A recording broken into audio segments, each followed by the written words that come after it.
of the Metropolitan Area Planning Commission. Can we have our public announcement, please? Before we begin the agenda, the Wichita-Sedgwick County Metropolitan Area Planning Commission and the Wichita-Sedgwick County Board of Zoning Appeals would like to take this opportunity to welcome everyone to this public hearing. Copies of the agenda for today's meeting, the public hearing procedure, and Planning Department staff reports on all agenda items are available in the lobby of this conference room. The Planning Commission's and the BZA's bylaws limit the applicant on a zoning, subdivision, or variance application and his or her representative to a total of 10 minutes of speaking time at the start of the hearing on that item, plus up to 2 minutes at the conclusion of that hearing. All other persons wishing to speak on agenda items are limited to 3 minutes per person. However, if they feel that it is needed and justified, the chairman may extend these times by up to 2 minutes. All speakers are requested to state his or her name and address for the record when beginning to speak. When you are finished speaking, please write your name, address, and the case number on the sheet provided in the lobby. This will enable staff to notify you if there are any additional proceedings concerning that item. Please note that all written and visual materials you present to the Commission and the Board will be retained by the Secretary as part of the official record. If you are not speaking but you wish to be notified about future proceedings on a particular case, please sign in on that same sheet. The Planning Commission and the Board are interested in hearing the views of all persons who wish to express themselves on the agenda items. However, we ask that all speakers please be as concise as possible and avoid long repetitions of facts or opinions which have already been stated. For your information, the Wichita City Council has adopted a policy for all city zoning items. A copy of this policy is available in the lobby. The City Council relies on a written record of the Planning Commission hearings and does not conduct its own additional public hearings on these items. The decision of the BZA is final. Any appeal of a decision of the BZA is to district court. Okay, our first item of business today is the approval of the January 23rd minutes of the MAPC. Move we approve the minutes. Motion by Mr. Hartman, second by Mr. Nix. All those in favor signify with the upraised hand. Motion passes unanimously, 11-0. We will see which items we can take by consent. Item 2.1, a one-step final plat, Premier Landscape Edition, located near East Pawnee Road and South 159th Street South. Is there anybody on the commission like to hear that item? Seeing none, is there anybody in the audience that would like to hear that item? Seeing none, we will take that by consent.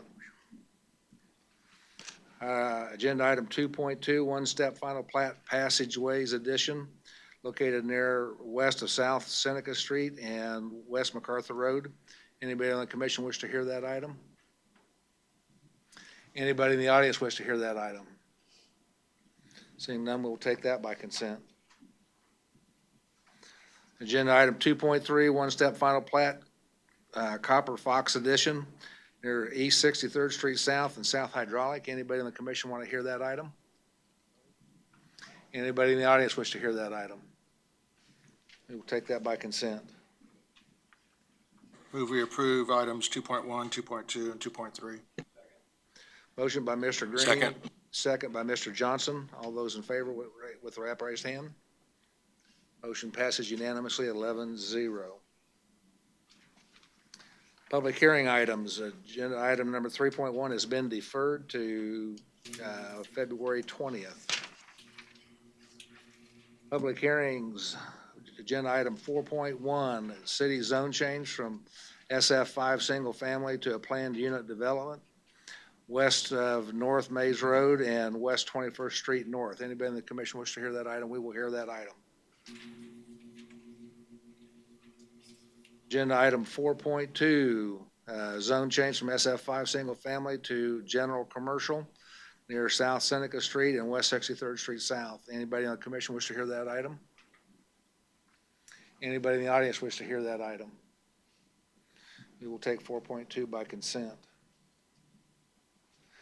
Agenda item 4.3, city zone change from LC Limited Commercial to Office Warehouse near South Hillside and East 31st Street South. Anybody on the commission wish to hear that?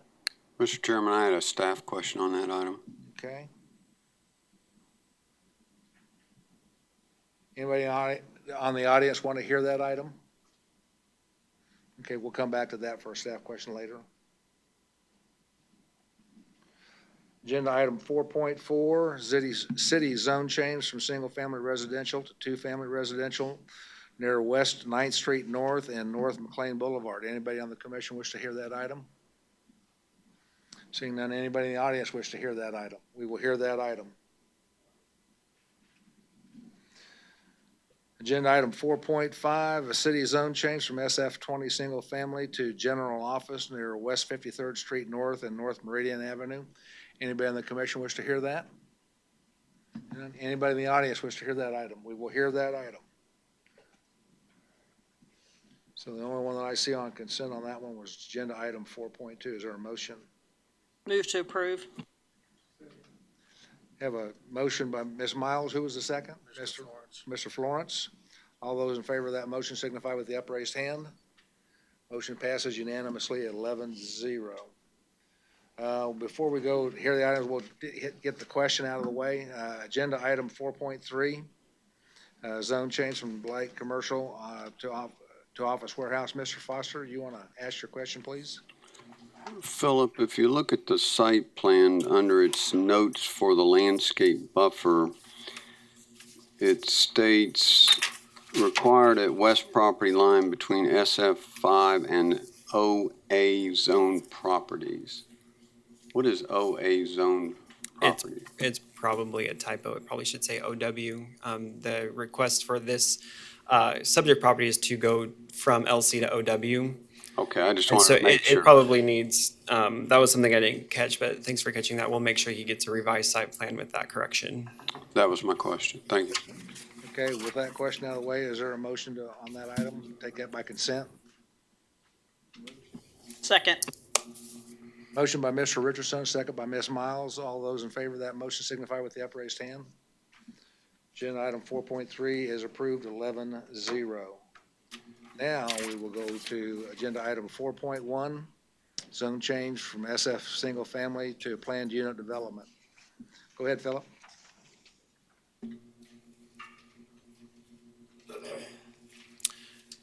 Good afternoon, Philip Zievenbergen with planning staff. Before I get into the staff report, you have at your table a paper-clipped packet for this case, some supplementary additional information for you to review. The first one is updated general provisions in response to a recommendation from the District Advisory Board this past Monday. I'll go into what those are. There's some highlighted text throughout this supplemental, so it does differ than what's on the attachment to your staff report. Again, it was in response to a recommendation from the District Advisory Board. The second sheet you have is the DAB report itself, outlining what the discussion was and some of the concerns raised by neighboring property owners. I believe we'll probably hear what some of those concerns are today during the public hearing of it. And the final one is a comment based on the access easement that supplies this property with access. It's by the applicant's attorney. This, I believe I emailed out to you earlier for your review, considering its length, but that's just a hard copy for you for your review. Again, it was from the applicant's attorney regarding the access easement going to the property. So getting into the staff report, this is PUD 2019-13. It is a request to rezone a subject property that's currently SF5 single family to PUD planned unit development. You can see here on the zoning map, its location. It's about a quarter mile south of West 21st Street North, about 450 feet west of Mays Road. If we go to the aerial image here, this is Pathway Church. Mays Road is up here with its kind of commercial corner. There's a subdivision down here. These are an orthodontist and a dentist office. This is the former Kirk excavating site. So that's the general location. The purpose of this PUD is to establish the DOBA development commercial PUD to facilitate existing commercial uses that are on the property. This was previously heard at the Planning Commission on November 21st of 2019. The will of the board at that time was to defer this case to provide the applicant and surrounding property owners time to potentially reach some compromises based on some of the discussion that happened at the Planning Commission. So we're hearing it back today. The uses that are on this property are a mix of commercial uses that just don't fit well into a specific commercial zoning classification, and this is why they're pursuing the PUD. In general, it houses a pet waste removal business. They primarily office there and store their work trucks there, so employees come in, pick up their trucks, go out, do their business. They dispose of the pet waste off-site, and then they bring their trucks back at the end of the day. A vehicle repair and refurbishment business. This is primarily for refurbishing golf carts. They've also worked on party buses. A construction business, outdoor storage business, and outdoor storage of personal property. So RVs, boats, other recreational vehicles, and other property. The full text of the PUD you have attached to staff report in addition to the updated text that I provided at your table. I'm going to go through some of the background, again, just to kind of remind us, since it's been quite a while since we've heard this case, remind you of what's all going on here and what the general provisions are like governing this site. And along the way, I'll go through what the revisions have been since the last time we heard it. Overall, the base zone that this PUD will reference to is OW Office Warehouse. Within that, though, there's a list of uses that are going to be prohibited on this site. The only addition here is that in the intermeeting time from the last Planning Commission meeting, the applicant has added dry cleaning services to the list of uses that will be prohibited. In relation to the uses that are permitted by right, in addition to those in the OW district, there is no change there in terms of what uses are there. However, at the District Advisory Board meeting on Monday, the recommendation from the District Advisory Board was to approve this. It was a unanimous vote, 8-0. However, they attached two conditions. One was to omit a couple of the uses in there for concern of the future use of the property. One of those was vehicle sales. The way it's written right now and the way it's allowed and within our code, should it be the will of the applicant or if this property were to change hands, somebody could open up a car lot on this, and that was concerning to the District Advisory Board. So they moved to omit or to even provide just more specific clarification as to reducing the effectiveness of that use to maybe just tailoring it to what exactly they're doing right now on the property. The other one is the duplex uses. And that was their primary concern was if duplexes were developed here, you would have a significant increase of traffic along this access road, which is a private drive that this property owner to the east owns and is the sole responsible person to maintain it based on the agreement for the access easement. So that was a recommendation out of the board. In the packet that you were provided today, the applicant did provide some response to that. Instead of omitting those uses, they just got a little bit more restrictive with them, saying that the outdoor vehicle sales, you could not have any exterior display of the vehicles. And regarding duplexes, they said it would only be permitted if a second access point was allowed on the site.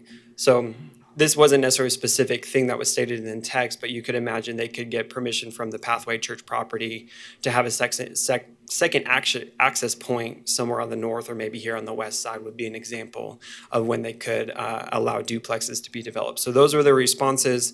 They did not necessarily agree with the full recommendation of the District Advisory Board, and I'm sure they will address those points when they get up to speak after me.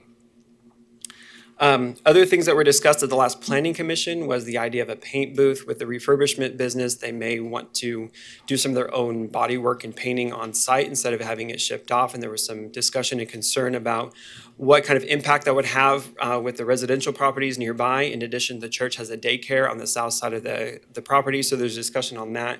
The applicant did provide revised language saying that a paint booth would have to adhere to all federal, state, and local requirements, understanding that those are set in place to mitigate any hazardous effects of nearby property whenever there's a paint booth.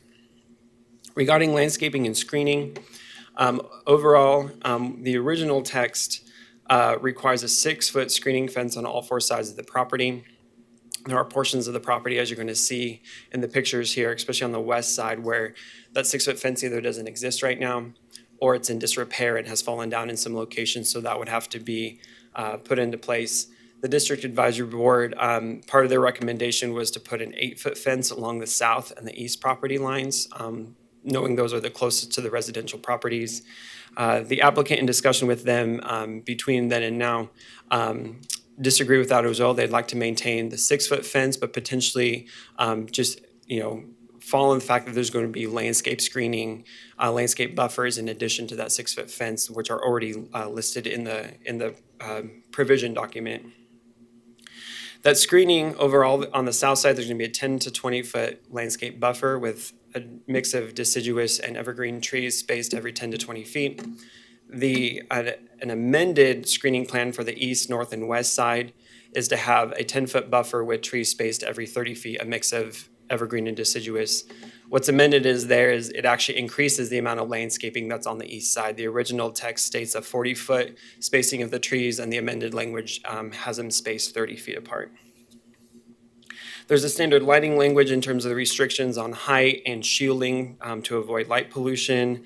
The building setbacks, there's 35 feet on the south, 10 feet along the north and the east sides, and then on the north and the west side, and on the east side, it's a 30-foot setback, understanding that this building right here would be encroaching in there.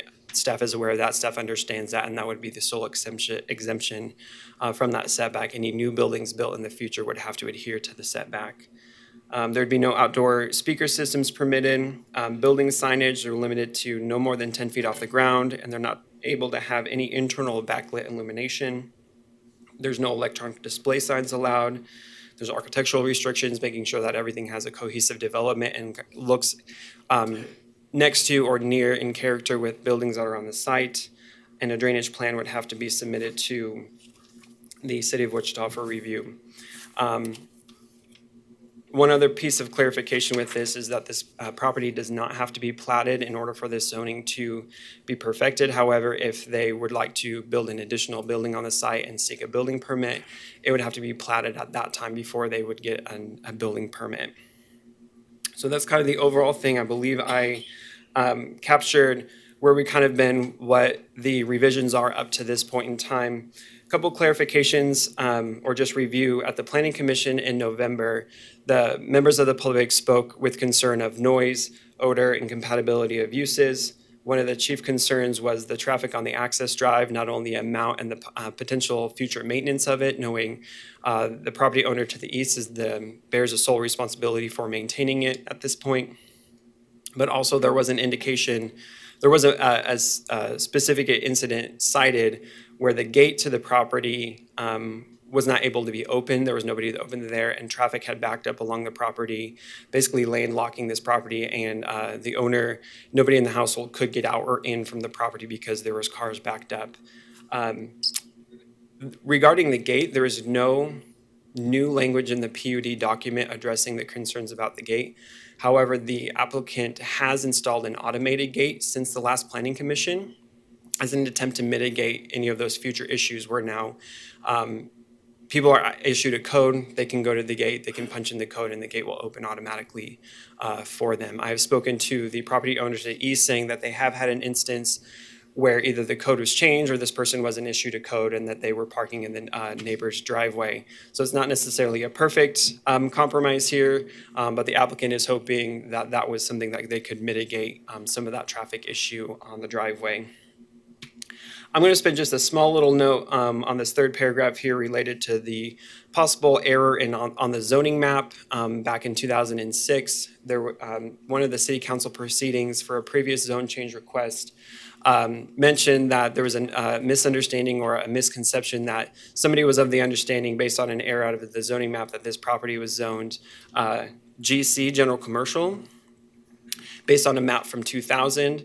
This is a slide from our records back in 1999, which would have been the same zoning map they were referencing in that 2006 proceeding. This is the subject property here. You can see it's the same color as SF5, single family. So that just kind of clears that up, as nobody back then was able to produce any evidence that that error existed. Our records show that it was always zoned single family. It does have a conditional use on it, which we'll get into when we get to the case history. Regardless, with these being new owners since then, even if there was an erroneous error on the map, It doesn't actually apply to this property. It's a new owner. Due diligence should have been done on whether or not these commercial uses should be permitted on the site before they used them, and confirming what the exact zoning is on the site. Properties around this, as you can see, everything immediately abutting this property is zoned single-family SF5. As we mentioned before, there is the residence here on the east. There's several residences on the south, the church property to the north. The church owns this property that's vacant to the west. And then right along Mays Road, these properties here are neighborhood office and their medical buildings. The case history with this, the conditional use that was back in 1974, allows a medical agricultural storage building used for the storage of alfalfa hay, farm equipment, and non-agricultural storage, including earthworking equipment, including trucks, tractors, and miscellaneous. That conditional use is still in effect today. It did not have any date to which it expired, so those uses could be used currently even if this zoning does not take effect. This site has gone through two separate zoning tries. Both were approved by Planning Commission and City Council. One was in 2005 for a PUD. The other one was in 2009 for neighborhood office. Again, both of them were approved by City Council with the caveat that the land had to be platted within 1 year. The land was never platted and the zoning was never perfected. So that's where we are today with it still being zoned single family. Staff is recommending approval of this with the following findings. We talked about the zoning surrounding it. Though it's all single-family SF5, it does have the conditional use for kind of intensive commercial type business on the site existing. The site is suitable to remain single-family SF5. However, if you're going to do more than just one single-family home, the more homes you're looking to put in there to make it economically beneficial to the owner or developer, it becomes very difficult. Just with that access drive, as we mentioned before, just really provides some constriction, especially considering the two previously successful, almost successful rezoning attempts for a PUD and a neighborhood office. The application we have before us today for a PUD is not unreasonable. With the PUD document and the guiding factors regarding the screening and the landscaping and the setbacks that will govern this site, staff believe that those will be effective enough to mitigate any possible detrimental impacts to surrounding property owners. Related to the comprehensive plan, you can see here on the land use plan for the 2035 future growth concept map that this area is identified for new employment that basically constitutes concentrations of manufacturing, warehousing, distribution, construction, research, business services, and corporate offices. With Mays Road being a 5-lane paved arterial road, other than the access easement, that road is sufficient. There's no going to be impending detrimental impacts to public facilities. As I mentioned before, it was heard at DAB on Monday. They did vote approval 8-0 with the two conditions to have vehicle sales and duplexes omitted, as well as the institution of an 8-foot fence on the south and east property lines. You do have the DAB report in front of you illustrating the comments from the public. I'm not going to delve too much into those as several of those same members of the public are here, and I'm sure they can convey their concerns a whole lot more accurately than I can. Let me take a moment just to remind us of what the site looks like. I've got several pictures here that were taken in November.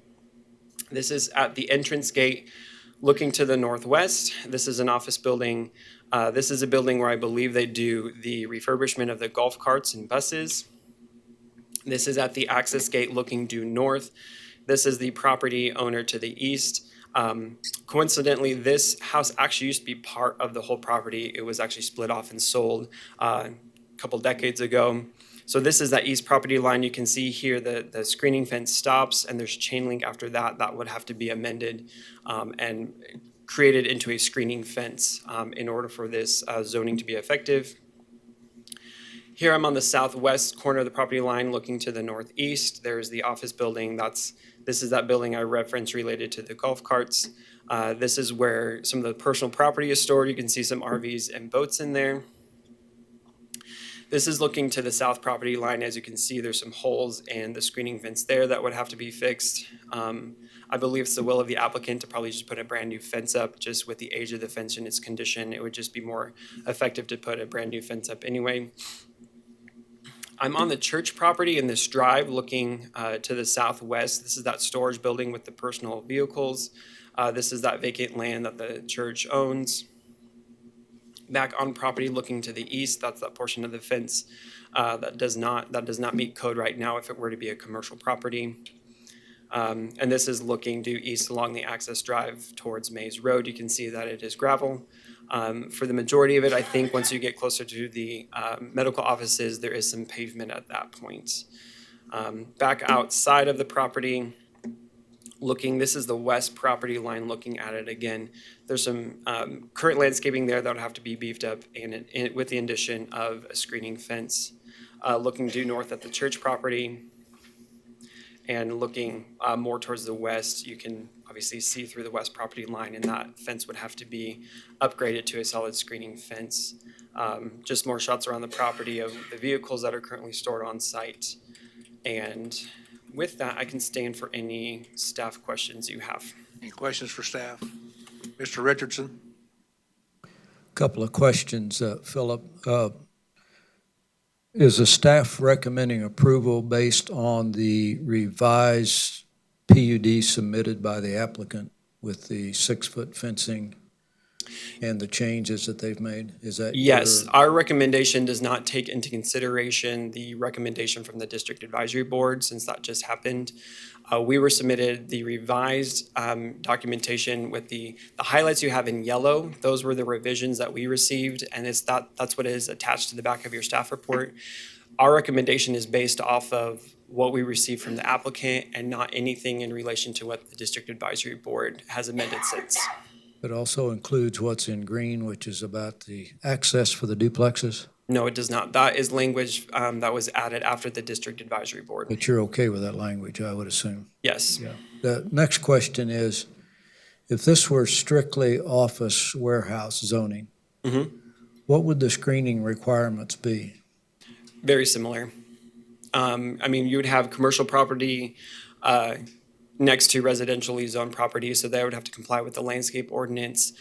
They're actually 1.5 times with the landscape ordinance. The landscape ordinance would be 1 tree every 40 feet.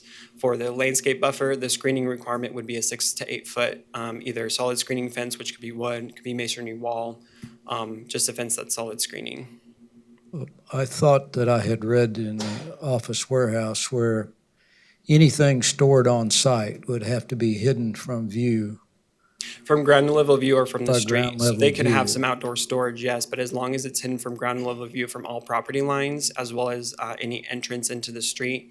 And If how not, it would have to screen it on property. how do you know it's been, I mean, if we don't, does that mean landscaping works for a screen even though it's deciduous trees? Or does it have to be, in other It would have words, to be solid screening. So if they use landscaping as their form of screening, it would have to be as effective as a 6-foot solid fence. So it would have to be evergreen trees or evergreen, something that's at least 6 foot tall that provides solid screening 365 days of the year. but my point would be if you have buses parked on this property and if you were going to screen them, you would need a much higher fence than 6 feet. Right, if they can see it from ground level view from any contiguous property line, if it was OW zoning, it would have to be screened. But we're not requiring that in the, at least in the PUD, it's No. not. We're saying you can handle that with screening? Right. Okay, thank you. Mr. Foster? Philip, if this is not approved, what would be its zoning status, given the confusion that we've been presented with? It would be And what single family, uses would yeah, there it would be be? single family SF5 with the provisions of the conditional use that were back in 1974, which I read allows for an agricultural storage building for storage of alfalfa hay, farm equipment, and non-agricultural storage, including earthworking equipment, including trucks, tractors, and miscellaneous. That's text taken straight out of the conditional use. And would the conditional use require the landscape screening of some form? I might defer to Scott on this. The zoning is still residential, so it'd be residential zoning to residential zoning. I don't know if there's a stipulation on if a conditional use allows more of a commercial use. Scott, do you want to weigh in? Actually, what would apply would be the zoning code, which would require screening for outdoor storage. Because it's what the code says within, I think it's 200 feet of residential zoning, outdoor storage is required to be screened. Mr. Nix? Philip, I have a question. So when we talk about screening, we talk about evergreen and deciduous, a mix of evergreen and deciduous trees. I'm just curious who determines what kind of deciduous trees we're talking about. I mean, you can have some pretty tall, scrawny looking trees, and you can have some full-grown, wide, in-depth kind of trees. A landscaping plan has to be approved by the planning department. So the planning department determines whether it's a maple, an oak. Right. I don't think we have any stipulations on the variety of a tree. Actually, there is a pretty detailed landscape ordinance that does require certain species. Okay. Thank you, Scott. Mr. Hartman? Yeah, Philip, so what's the status on the access easement? Can you clarify status as in? Like who maintains it? What's it supposed to be maintained? How wide is it? And that kind of stuff? I believe it's 30 feet wide. I know the applicant or the agent for the applicant can clarify this. My understanding is that the property owner to the east is the sole responsibility for maintaining it. The properties, this property is party to it, meaning they get to have the access, but they don't have any, as of right now, they don't have any responsibility in maintaining it. I think it's 30 feet wide. I'll defer to the agent for the applicant. He has the specifications. But am I correct in assuming that easement goes all the way out to Maze Road and is part of the parking lot for the office building there that faces Maze Road? I believe so. I don't think it's, I don't think it just goes to here. I think it probably goes all the way to Maze Road. So that property owner to the west there in the house is required to maintain basically the parking lot for the office building? Again, I'll defer to those who know a little bit more about the details of that access easement. I apologize. I don't have that information. Mr. Richardson?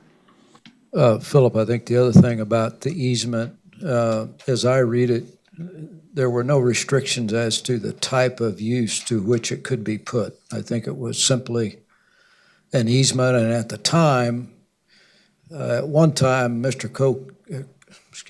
Kirk owned all those properties, including where those offices are. So this was an easement between related parties way back when. When he sold off the front for those office buildings, I think that easement stayed in place. And pretty much had to in order for you to get to the back of the property. That easement's got to stay there. But I don't think the easement probably ever intended any sort of use, although Mr. Kirk had heavy equipment stored there and he ran heavy equipment over that easement. He had earth movers and other kinds of things there. So, it's one of those things that got done years and years ago between related parties. Everybody kind of understood how it was going to work. Now we have 3 unrelated owners for this easement. And, actually, although I'm sympathetic to all those cases, in our case, we can't really litigate that easement. I mean, we don't have any way to change this easement to say you can only use it certain times a day, or you can only use it for certain kinds of equipment, or any of those kinds of things. That kind of has to be litigated, if you will, between the property owners. And I think that the supporting material here pretty well points out, a fairly lengthy opinion from a law firm that says, yeah, you do have a valid easement, essentially, that says you can get back to your property and use it. So at that point, I don't know that there's anything else we can do about it. It's just one of those things got played forward over the years that started out as a kind of a benign sort of a way because the son wanted to build that house that's now next door to this property. Mr. Nix? So at one point in time, it was at least 30 feet because as you said, the Kirks moved a lot of heavy equipment in and out of there.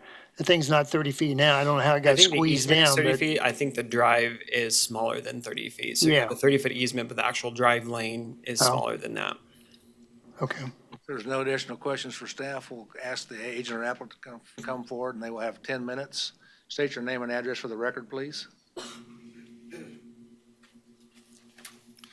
Brian Lindeback, MKEC Engineering, 411 North Webb Road, on behalf of the owner and applicant.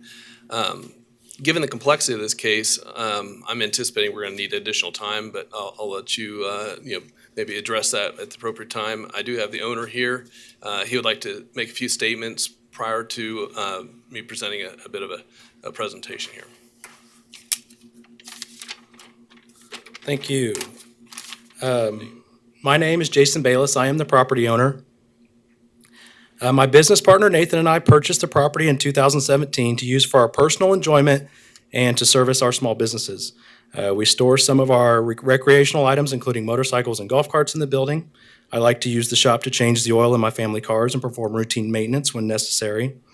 We also have 3 small businesses that we operate out of the property. The first business is my 10-year-old party bus franchise. I purchased a franchise to operate 6 party buses in Tulsa, Oklahoma. One of my favorite parts of that business is to build the buses I use to rent out. In the past, I've built those buses in my home driveway, and I've always wanted a shop that I could build them in. When Nathan and I found the subject property, I was excited to finally have a place to work out of. The owner at the time, Mr. Kirk, operated an excavation company and had lots of tractors, trucks, and heavy equipment on site. He used the shop to service and repair his fleet and heavy-duty equipment. He did that there for about 50 years. It seemed a natural fit for our much lower-use business to fit perfectly into the space. To date, I have built 2 buses in the shop, and I have 3 buses parked in the gravel parking lot. The second business is Nathan's Pet Waste Removal Company. His business has flourished in the last several years through hard work and excellent customer service. His 2 small trucks go out every day from about 8 a.m. to 5 p.m. and clean neighborhood yards of pet waste so children and families can better enjoy their yards. The third business was born out of the property. Nathan, an avid golfer, enjoys tinkering, so much so that he bought an old golf cart, and much like we do with the party buses, he improved it. After completing this newly renovated cart, friends and family took notice. Several began asking if he could do one for them, and Golf Cart Guys was born. We sold around 30 carts last year, and this hobby turned small business profits very little, but does help cover the cost of the 3-acre property and shop. I hope that paints a better picture of who we are and what we are doing. The conditional use currently in place does not allow for our low-use needs, but does allow for us to operate a large construction business with no limitations on traffic or size of vehicle. I'm hoping that this correction in zoning gives us the ability to continue our small business operations. I would like to thank the neighbors who have stepped forward and voiced their concerns for the property. As lifelong Westsiders, we appreciate that others care about the community too. The insight has given us an opportunity to improve our property and address some of the needs and concerns of our neighbors. Nathan and I are looking forward to bolstering the green space recommended to us and to continue to improve the property. Thank you. Good, Jason.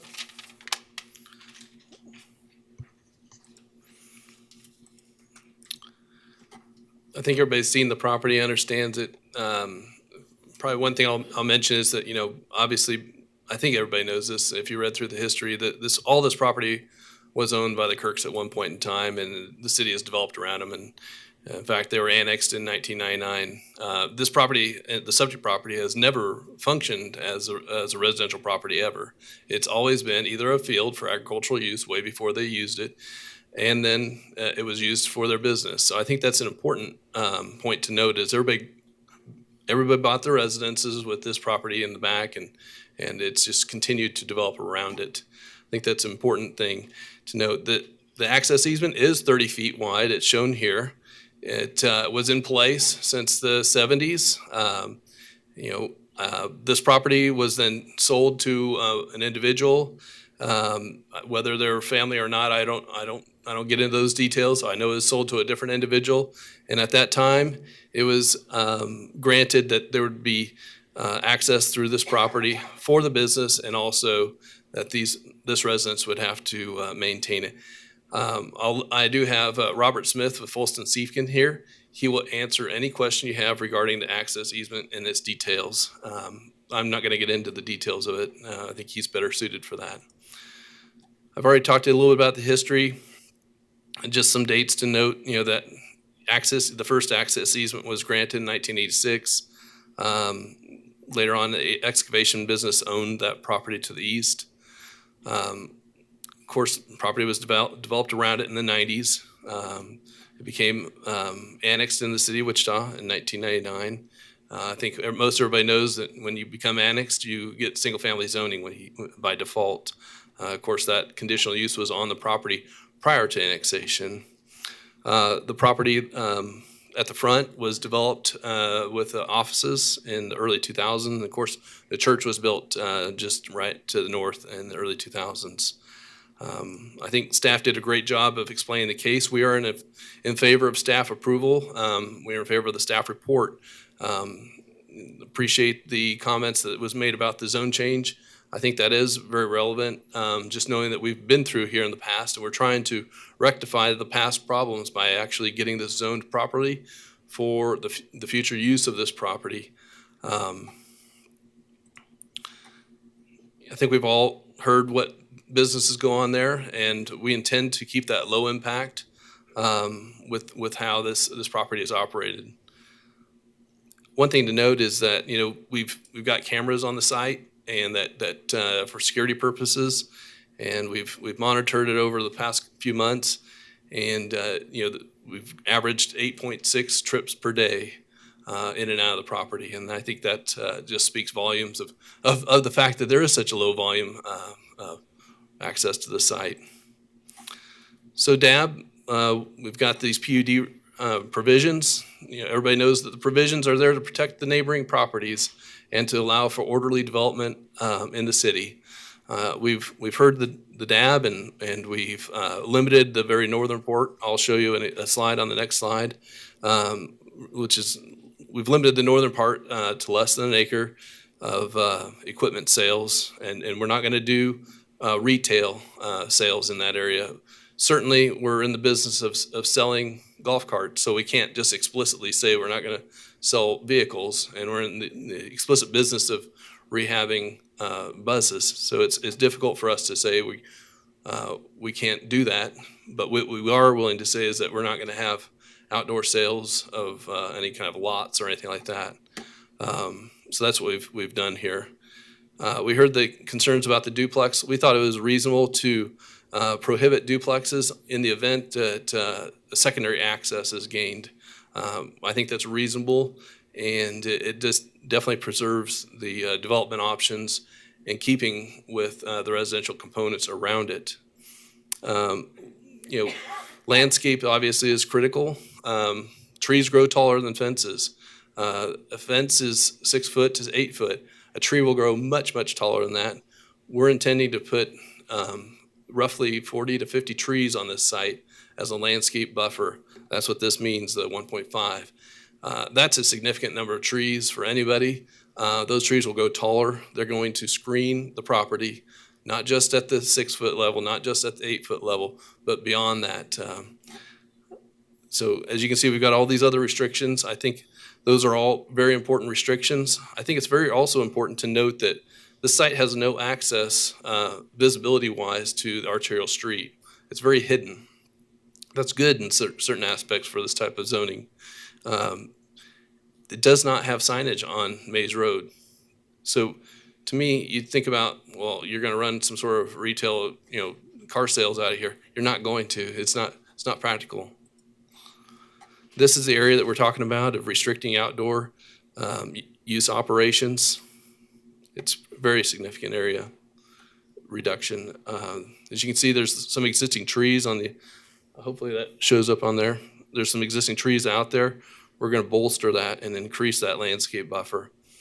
We, again, just want to emphasize that trees are going to do much, much better. We're going to maintain them and keep them so that they do screen from the properties. These properties have been here since the 90s, and there's very little trees from the south, and there's very little trees to the west. There are a lot of trees on this residential property that screen from the neighborhood office. There weren't any trees here. All these property owners bought this property in that fashion.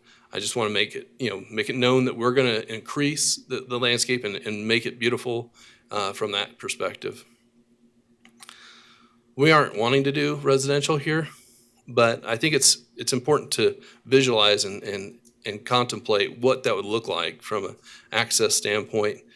One of the most unique sites or interesting things about this property is that its access. And that's why we have it as a PUD, because it's a landlocked parcel here without this private access drive. Ryan, your time's up. How much time do you think you need to? If I could have 2 more minutes, I think I can wrap it up. Motion for 2 more minutes. Thank you very much. All in favor? Got 2 minutes? Thank you. Like I said, we aren't looking for non-residential, but with this sort of pattern, that could be very likely. We'd be looking at roughly 120 trips per day with 14 households, and that's based off of the DOT standards.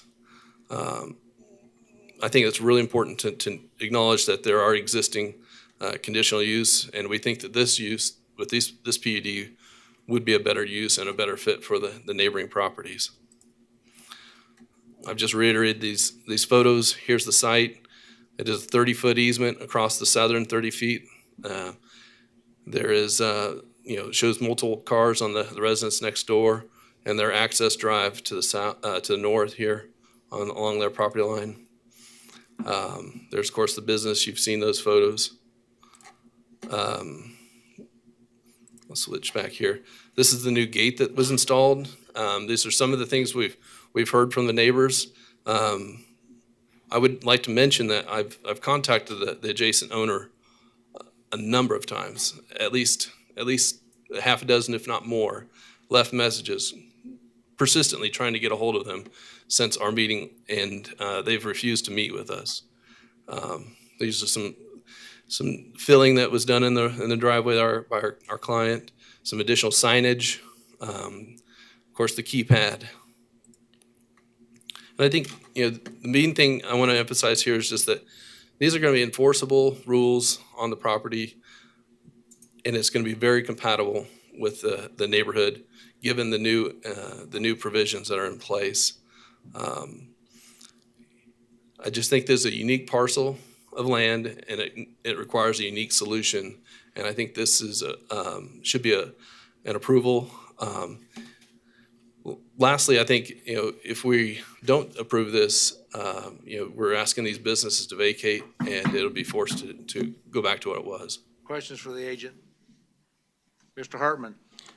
Ron, you mentioned that there would not be any signage on Mays Road. There's no There's signage to the property on Mays Road.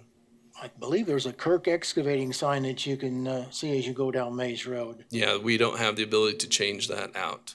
Who does that belong to? It's not on a property that we own nor control. Mr. Green?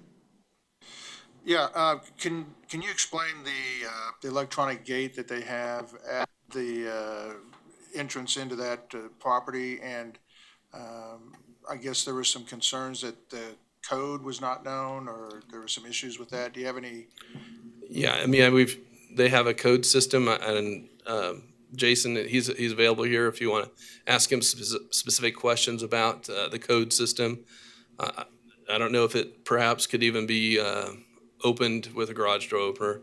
They're shaking their head. Yes, it can be opened with a garage door opener. So certainly with the low volume of vehicles going through here, I don't see that at all being an issue from a standpoint. There may be a rare occasion where someone parks there to get access, but that is permissible. It has an access easement.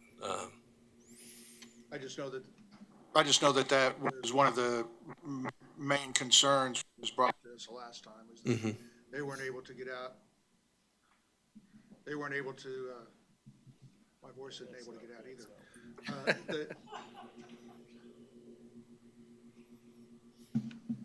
They weren't able to, they weren't able to get out of their driveway because there were vehicles blocking the way. And I understand if there are 6 to 8 trips on a daily basis, depending upon what time of day, I guess it could be an issue, but I think any way that they can improve the access to that property, which it sounds like you have done. Yeah, we have. It would be very helpful. Okay, any additional questions for the agent? Thank you. And just remind you, we do have the attorney here that can answer any questions That's my pertaining to question that. for the commission. At this point, normally we would go to the, anybody from the audience, but you have any questions for the attorney regarding the easement before we do that? Or are we ready to go to the audience? Mr. Foster? Just one question. I've read all this information Mr. Smith put together, and basically there's no solution relative to the maintenance, but it's a non-issue for what we're talking about? Yes, I've read the letter, agree with the legal analysis, and I don't know how you can do the maintenance of it. At this time, we'll open up the floor for anybody from the audience that would like to speak on this issue. If you do, state your name and address for the record, and you will have 3 minutes. My name is Amber Hemmen. I live at 1905 North Maze. I live at the property that's just adjacent here on the east side. In regards to what Mr. Lindebach said, the average of 8.6 vehicles a day over the last couple months, you got to take into consideration that those volumes increase significantly through the spring, summer, and fall when camping and boating season are in session. I have some current pictures of, you can't even see all of the campers and boats that are stored there, and they do go well over a 6-foot screen. Let's see here. And this is just this picture right here. This was taken on December 13th, even with the keypad. So people will pull up, like where that truck is. They'll enter a code, still blocking our drive. And then they'll sit there until the gate opens. And like in this instance right here, this Jeep, he wasn't able to access the gate, so then he just pulls in and takes my son's parking spot in my own personal driveway. This is very frustrating, especially when I have 2 teenage, or well, soon to be 3 teenage drivers in the home, and my husband and myself, we each have our own parking spots, so that way we can come and go as we need and not play do-si-do with the cars. So this is just current pictures. The pictures that Philip presented that he said he took in November were not taken in November. Those were taken like a year and a half ago. One of our cars that was in the pictures, we got rid of several months ago. So those pictures were old. These are current pictures of the trash and the dump truck that Mr. Lindebach claimed that the owners did not have at the last meeting when one of the other neighbors mentioned that dump trucks go through there. So, anyway, I just feel like maybe this is spot zoning just because of the fact that it's completely surrounded by residential, areas. And the other thing is and I'm sorry, I'm not trying to jump back and forth here. I anticipate a little more time, but the actual drive, the road is 17 feet wide. My husband just went out and measured it again Monday before the DAB meeting. So unless you're gonna drive through our yard or the little grass ditch, you're not gonna be able to, you really can't drive 2 vehicles through there at one time. So I know at the last meeting in November, someone had mentioned just using Pathway Church as like an access, and that's what we feel would be the best. Your time has expired. How much time do you think you would need to? Could I have 2 more minutes, please? 2 minutes granted. Thank you. We feel like that would be the best just because that's already paved. The other night at the DAB meeting, one of the speakers was talking about gravel roads and how that the capacity for a gravel road is supposed to be the least as far as the number of vehicles. And since our road is gravel and it's our duty to maintain that, I don't know how it's deemed fair for us to maintain a road for our neighbors that have much more, traffic than what my own family has. So I know I've spoke with Dan at Pathway Church, and, he's fine with them rezoning. So I think that maybe they could work out an agreement for access. As far as Also, the safety concerns, you can see like this is a fire hazard. I actually spoke with the fire chief, all of these tires right there, and that's about probably 40 feet from my garage in the backyard. All of this, you know, rodents, anything, and all of it's a fire hazard. So that does, you know, raise concern for me. Also, if they have a paint booth, we're on well water, so I'm not sure what could be leaching into the ground from anything like that. And it's just scary to think of what we could be consuming in our water. The last thing I will say is I do appreciate Mr. Dooling's efforts into trying to change the fence or the gate issue. I did speak with him after the last meeting. The most appropriate thing at this point is if they're using our access, not to even have a gate closed. Just so that way we don't have any traffic backing up and parking in my own personal property. I mean, we already pay the taxes on that easement. Any questions for the speaker? Mr. Green? When did you, how long have you owned the property? We bought it in 2015. In 15? What was on the property to the east at the time that you bought it? What all was going on over there? To the east of me? I'm sorry, to the west, to the west. The Kirks were no longer in business at that time, so it was a non-operating business. And I had actually spoke with him about purchasing the property, and I also consulted the city to see what we were able to do with the property. And once I was informed of the conditional uses, that's nothing that we had, you know, any plans to do, so that's why we backed off from buying it. So the property to the west, there was nothing going on there? It was just vacant and Right. No businesses, nothing going on at all? Correct. Kirk he would come and go occasionally. And then probably the last 6 months that he owned it, he was renting out a spot to like a semi-trailer who would park there. Now, when you purchased it, did you also realize that there was a 30-foot easement on the south part of that property that you were to be responsible for? I was not aware that we were responsible for it. It probably would have been in that stack of closing papers that, Well, and that you get to sign. The thing is we've consulted an attorney, and on our deed, it shows parcel 1, which is our property, and parcel 2 is crossed off. So the attorney who we've spoke with said that we have the right to block access, because now that Pathway Church is there too, they have an alternative. Okay. Mr. Hartman?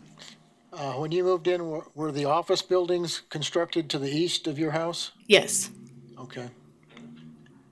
Any additional questions? Mr. Foster? If the gate access were addressed, is there a configuration that would improve the condition? For example, let's say the gate itself was moved further west into the property. What kind of configuration would help with your access? The fence would have, or the gate would have to be set back, I would assume at least probably 100 feet, just because like during camping season, for example, we'll get 4 or 5 trucks with their campers or boats lined up along our driveway, blocking us. So considering the average length of a vehicle is about, 15 to 20 feet, I think 100 feet at minimum would be reasonable. Just another question. One of the challenges when you look at these cases is the reality that if you do nothing, it can be a worse condition.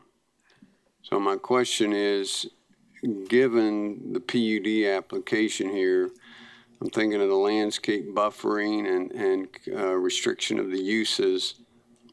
Do you see that this is a step towards an improvement for this property relative to the area? To have the area rezoned as a PUD? Which has this protective overlay of restricting the uses and the buffering And I think it would do a better job of addressing the environmental things you brought up as well. I don't know, I personally think it's a step backwards, just because they've already been operating for almost 3 years like this. And, you know, so, I mean, in my opinion, if they've gotten away with it this long, what else can they get away with? And, I mean, for example, when I'm told that there's gonna be 20-foot, you know, screening, the trees are gonna be 20 feet set apart on the south line property, but only 30 feet on my adjoining property line, then I'm not sure. I mean, deciduous trees will take several years to actually grow together and provide a screen anyway. Additional questions for the speaker? Mr. Florence? That debris on the back, how long has that been back there, those tires and this other That, stuff? that's been there, I mean, well over a year. We have multiple pictures, I mean, from even the spring of 2019. Have you seen an increase or rodent problem in your house? Yes, we have 4 cats, and they are always jumping the fence and bringing mice back over. And I know, we also have seen an increase in possums and raccoons, so. Any additional questions? Thank you. Anybody else in the audience wish to speak on this issue? Come forward, please state your name and address for the record, and you have 3 minutes.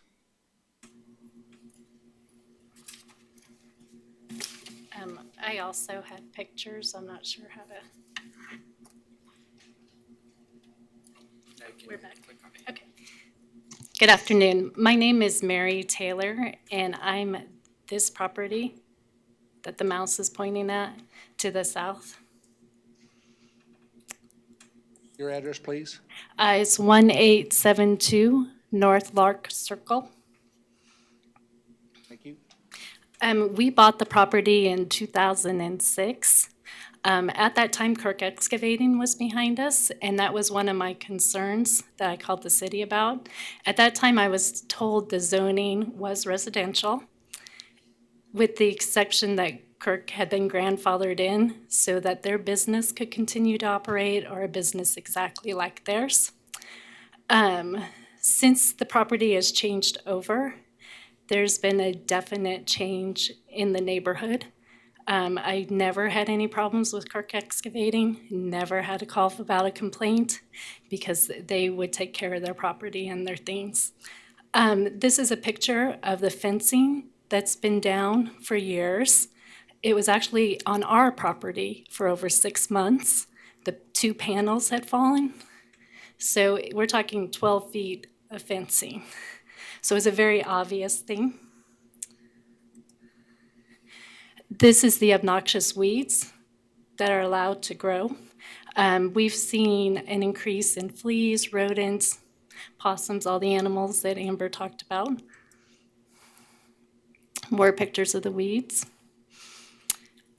After the fencing had lied on our property, you can see there in the front where some of our grass died off because of it.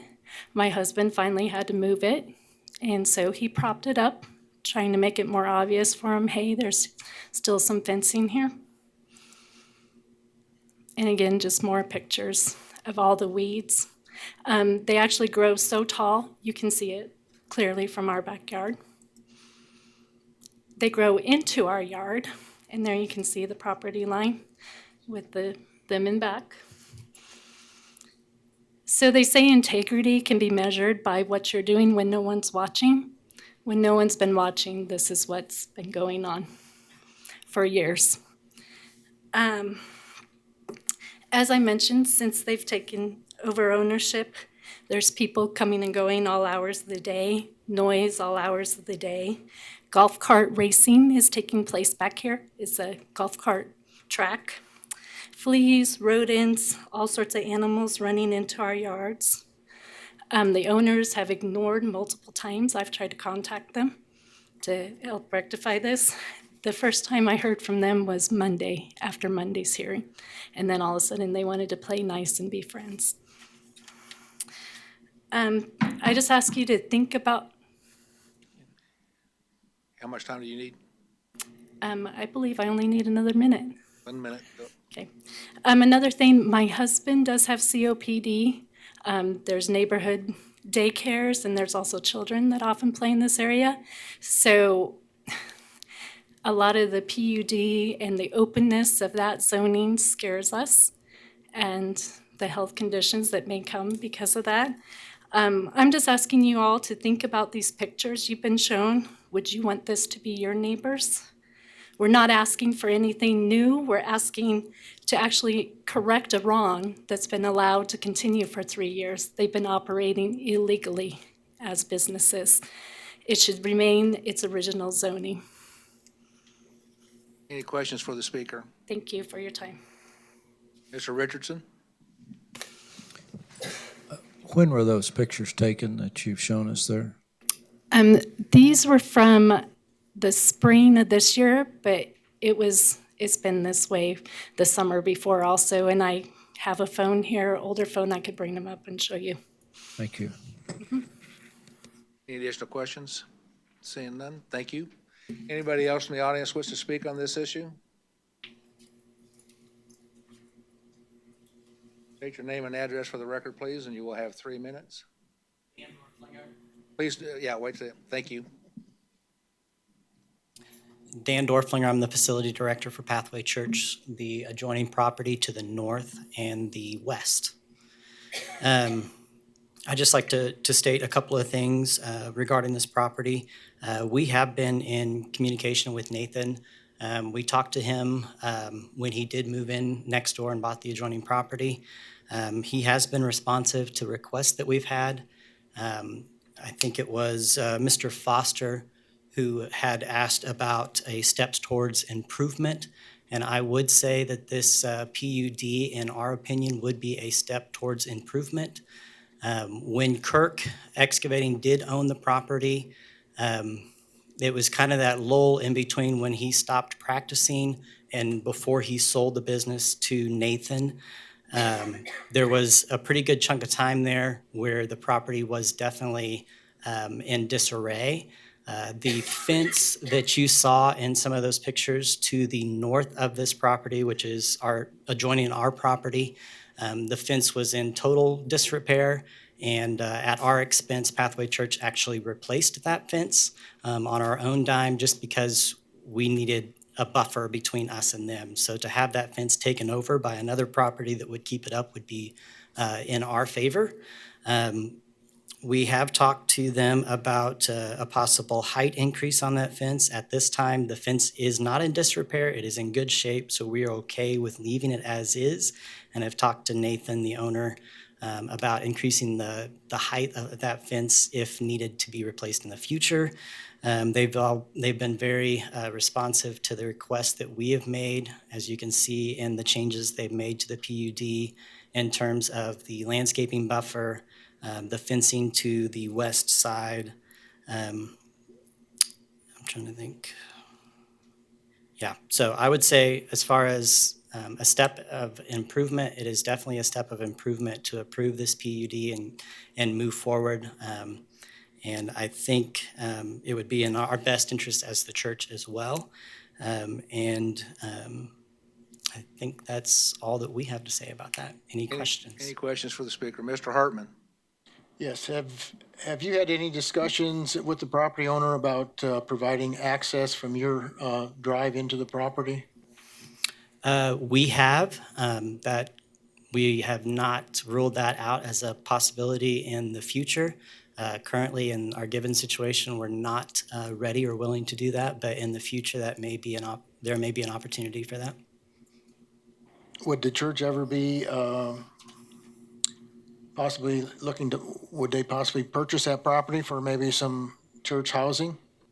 That is a possibility. We have talked to Nathan about that possibility.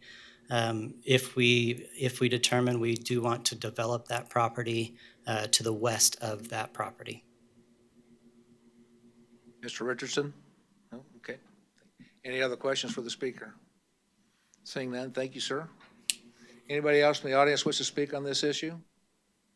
Seeing none, let the agent come back, and you will have 2 minutes for rebuttal. I'd like for you to hear from Robert Smith regarding some of the comments that were made about the access. I think it's critical to understand that. Hello, my name is Robert Smith with Folston Siefkin. Address is 1551 North Waterfront Parkway, Wichita, Kansas.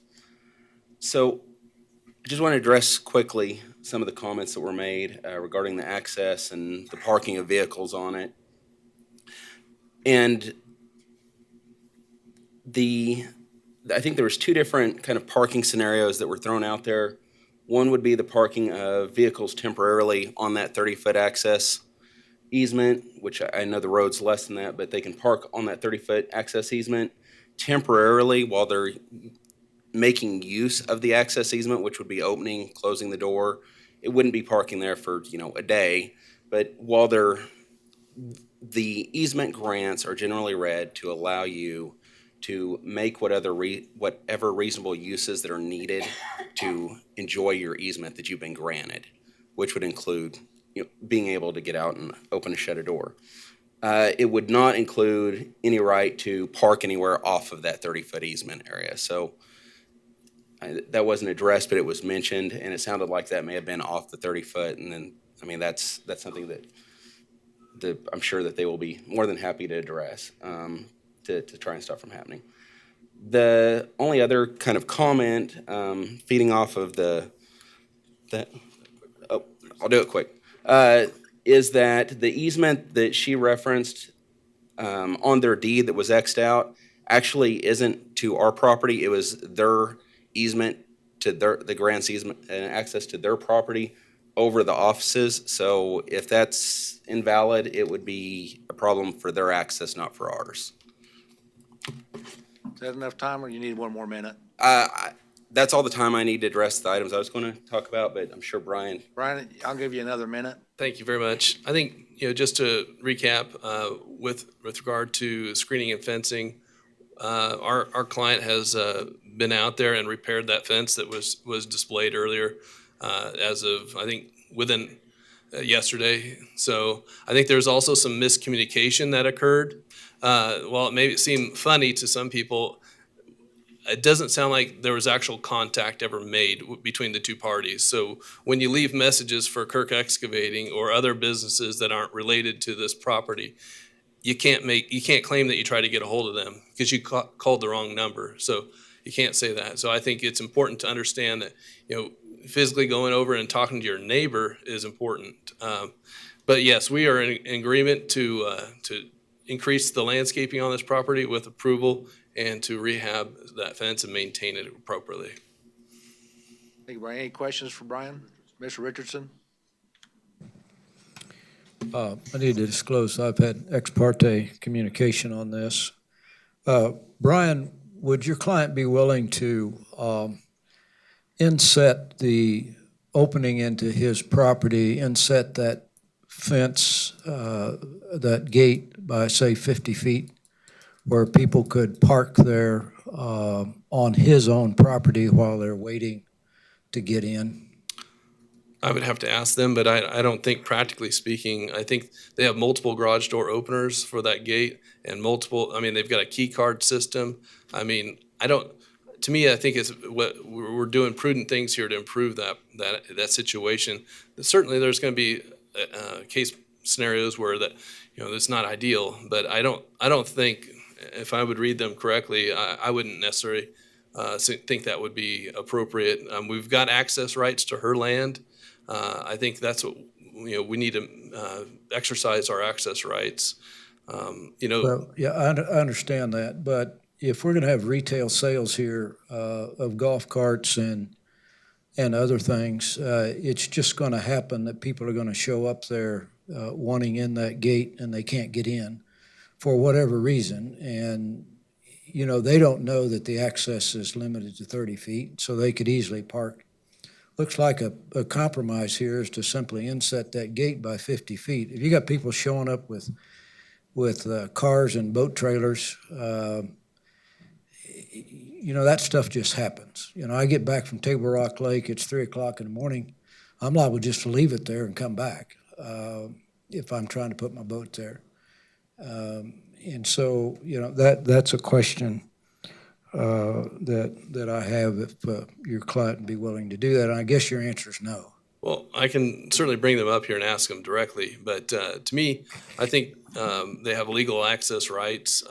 They're exercising them I'm not denying diligently. the legal part of it. I'm just asking if he's willing to do that. Yeah, I hear you.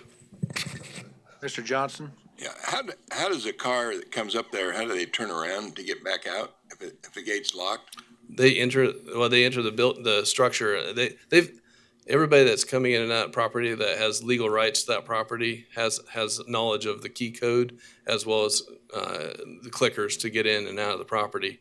I think it's just like any, if it were any other dead end, you would have to back up and make a 3-point turnaround and get out of there. But it's a 30-foot access easement. Your car is definitely not 30 foot wide, and they certainly could turn around and get out of there. Additional questions for the applicant? Mr. Green? Yeah, Brian, it's a 30-foot easement, correct? That's right. It's a 30-foot And easement. how much of that easement is actually being used for the drive? Well, I think I don't disagree with what she's saying is 17 to 20 feet. I'm sure is being utilized for the access drive. We do have rights to 30 feet.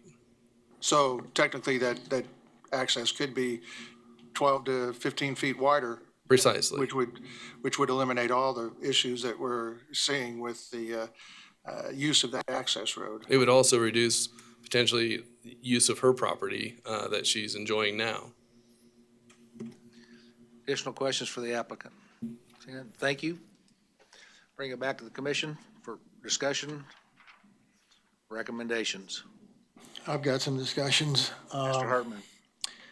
I'm pretty familiar with this property. I've driven by it for many, many years. And even when it was Kirk excavating, I just thought that was kind of a weird, strange use right there off of Maze Road being back in there. But knowing that the owner lived there, I could see how the use could evolve and start out. But it was primarily used by the owner for housing his excavation equipment.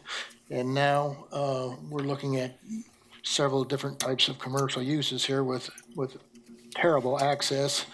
Maze Road, in the meantime, is a very busy road. Getting in and out of Maze Road is not easy no matter where you're at.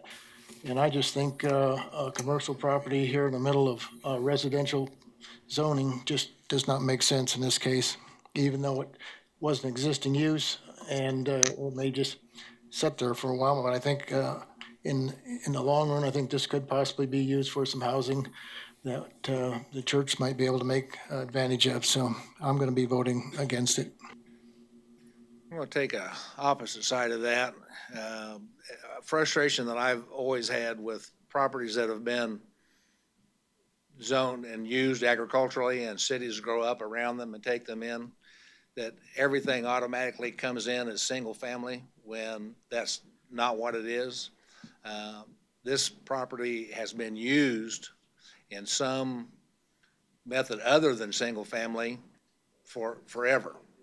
And so to take away the right of individuals that have had a property, that have had the use of it, I agree with Mr. Foster here that coming up with a plan that improves the use and delineates the uses and the restrictions of it, I think makes a lot of sense. And I think that we've tried to come up with as many compromise situations. And I think that the applicant has made an excellent effort to come up with something that is viable for a mixed use in an area where that property was used that way first is viable and only fair. Mr. Richardson. Philip, the neighbor who spoke about the weeds and so forth, can you explain what she could do about that, how to report that, how that could be taken care of if it fell down? I apologize. Go ahead.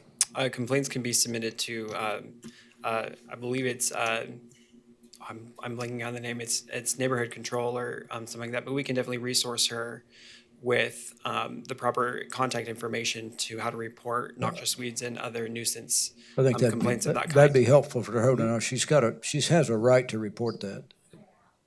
And she says she has reported it and nothing goes on. So you have your city council person in the room. You probably should talk to him if it doesn't get done. Mr. Foster? Got a perhaps legal and a staff question, and I've got a couple other items. Does the issue of discontinuance of use come into play on this? If Kirk Excavating shut down for a year or whatever, I don't know if that's in Wichita zoning for discontinuance of use. How does that play in? The use that is, of Kirk Excavating was granted a conditional use, so it's a permanent property right. So, if they were to operate what the conditional use allows them to do, they could do that in perpetuity, regardless of whether they're vacant or not. It would be a non-conforming use that could possibly go away from non-use under circumstances that. If it were non-conforming, yeah, Correct. okay. Well, that would be true if it were a legally established non-conforming use. The uses on this property are non-conforming, they're just not legally established.